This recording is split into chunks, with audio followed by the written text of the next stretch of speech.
imitate, assimilate, innovate. This trio of words, cherished by musicians and educators worldwide, encapsulates the guitarist's journey from student to artist.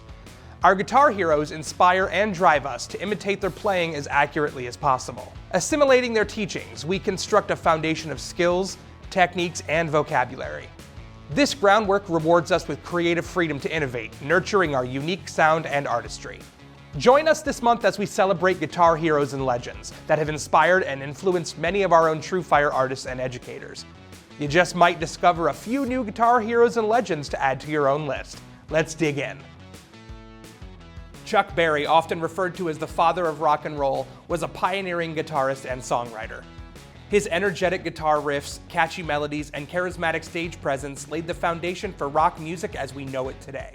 Berry's influence on rock and roll and his iconic guitar licks have made him an enduring figure in music history. Today's free lesson on Chuck Berry is from Jeffery Marshall's Legends of Blues Rock. Let's dig in.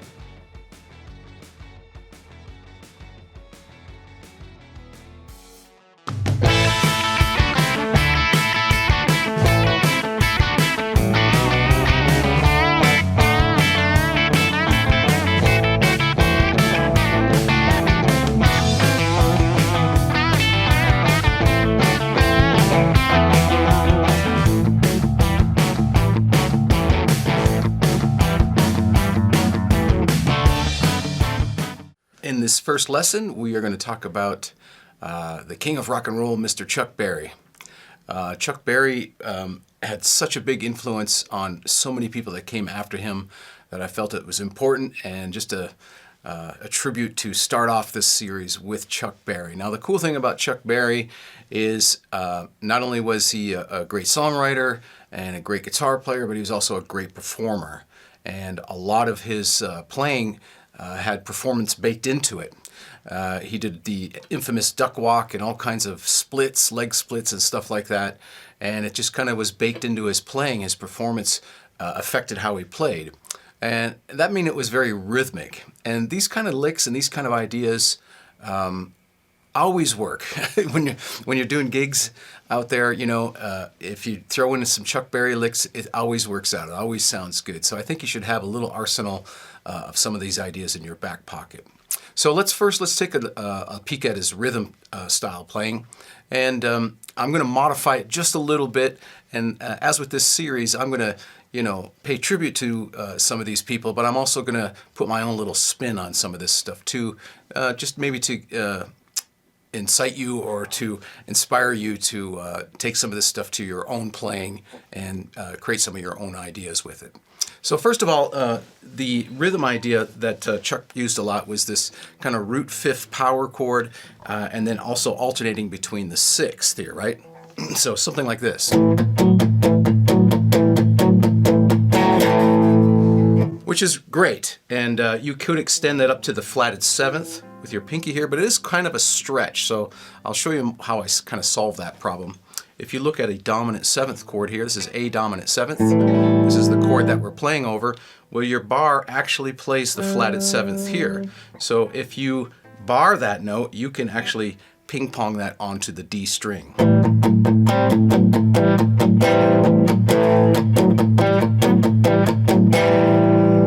So it's not exactly how Chuck played it, but to me it creates a cool sound, and it's got a little bit maybe more of a roots rock sound to it, but it is inspired by that Chuck Berry style of rhythm. So basically what he does is he just kind of plays that rhythm through the 12-bar blues form, right? You start on the 1 chord.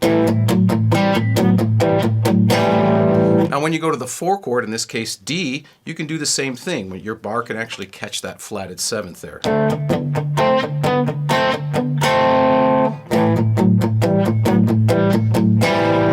And then on the 5 chord, the E chord, you can do the same thing here. You can catch the flatted 7th there. So to me, that's a little bit easier, especially if you're playing a full song with this rhythm. It can really get hard on your hands, and some of these big stretches can kind of wear your hands out as you're playing the song. So this is a great solution for that. A little bit easier on your hands, and also kind of adds another dimension to it.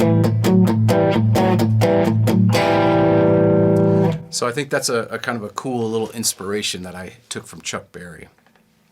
Another thing about Chuck is his lead playing was very rhythmic, like I said, and of course it was all kind of based around our blues pentatonic box here. He did sometimes mix a little bit of major and minor together, and even a little bit of blues scale, and a lot of his licks were based off of double stops, which is basically playing two notes at the same time. So for example, in the intro of that, he might play something like this. He might do a little pickup. So just kind of starting from the root, using the minor third here as a neighboring tone to the major third, just kind of leading into it. And that's the quintessential Johnny B. Good style lick right there, right? So you're playing two notes here on the E and B string. Then you're coming down to the G and B string here. And it's very rhythmic.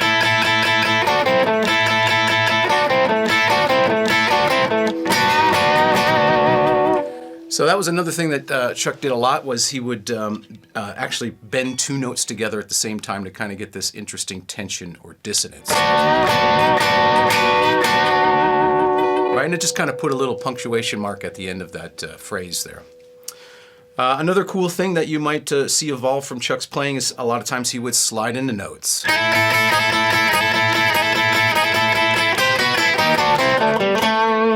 So right there you can see it's very rhythmic. And it just creates a lot of energy, and it's actually relatively simple to do. So if you're in a performance and you want to kind of get into a little bit more of the physicality of your performance, it's something you can kind of do without having to think about it too much, and you can focus on your performance and your presentation to the crowd, which I think is very important. Another thing that he did was he would take a blues scale like this and kind of play double stops down the blues scale. So something like this.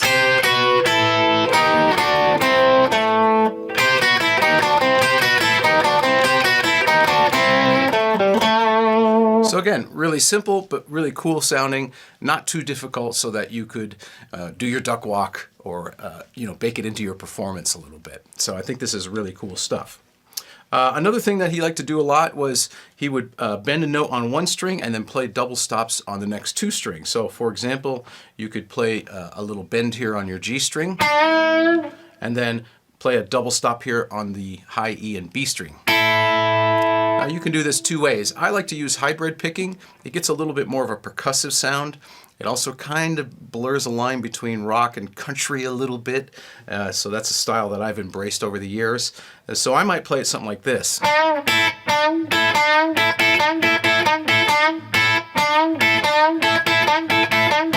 And you can see I'm just playing around with a rhythm there. I could change that if I'm playing against the track, just feeling it out. Make sure, of course, I'm in time, but I don't have to play it exactly the same every single time. Now, another way that you could play that is you could strum that, of course. You could play it with your pick.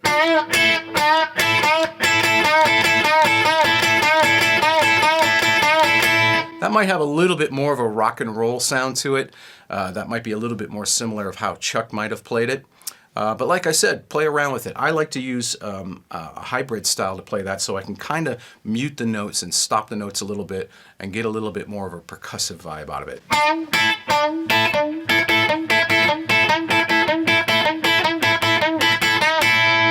Something like that.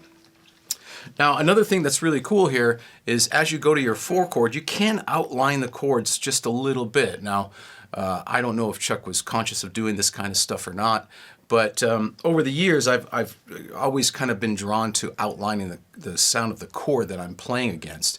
And so if you just do a quick modification, so for example, here's a D7 chord. So when you go to the 4 chord, you can see this is a D7 chord. That's your 4 chord in the kind of 12-bar blues here.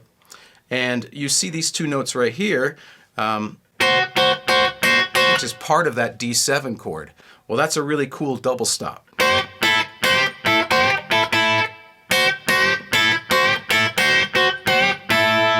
And you can kind of ping pong that back and forth between this double stop here on the 5th fret.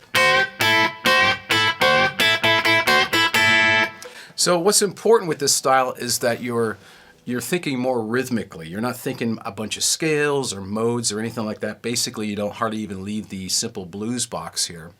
And you're thinking more rhythmically, and also you know, this is an opportunity for you to maybe show off a little bit, get into your performance, which I think is really important. If you're out there playing gigs, you know, you want to interact with the crowd, you want to interact with your band, and doing things that are rhythmic are a really great way to do that. And using the double stops also fills the sound out a little bit. You can tell here that I don't have a real lot of gain. I have just a little bit of light gain, and it's a little bit clean sounding. So playing these double stops thickens up the sound a little bit and allows you to play more rhythmically. There's one other shape I'd like to talk about here. Right around here, here's the A chord that I was playing in. Now, a lot of times Chuck would play in B flat. He would also play in the key of C. I just put it in the key of A just to keep it simple. Us guitar players, we love the key of A, of course. If you look at your chord right here, you can extend, here's the fourth of the chord, which in this case is D. If you slide that up to the fifth, you can also play the flatted seventh here. And you get a really nice kind of dominant seventh sound over this A chord here. So you can slide into that, you can create some rhythmic ideas with that.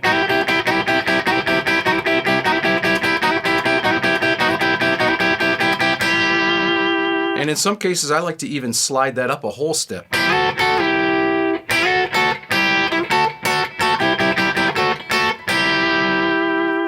So that's a really nice little shape there, double stops that you can play. And of course, you want to do it a little bit more rhythmically.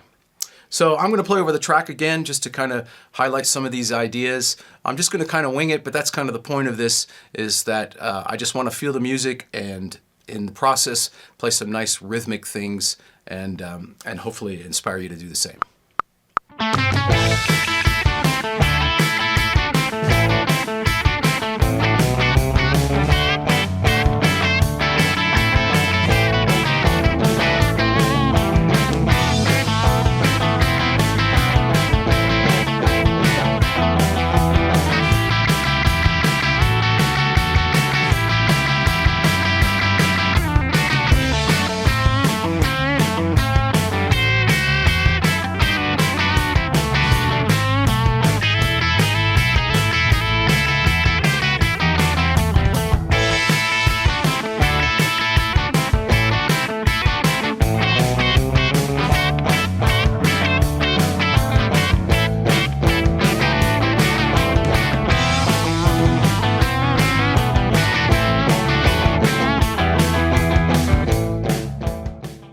All right, so in the next scene, we're going to have a little chance to practice over this track together, so I'll see you there.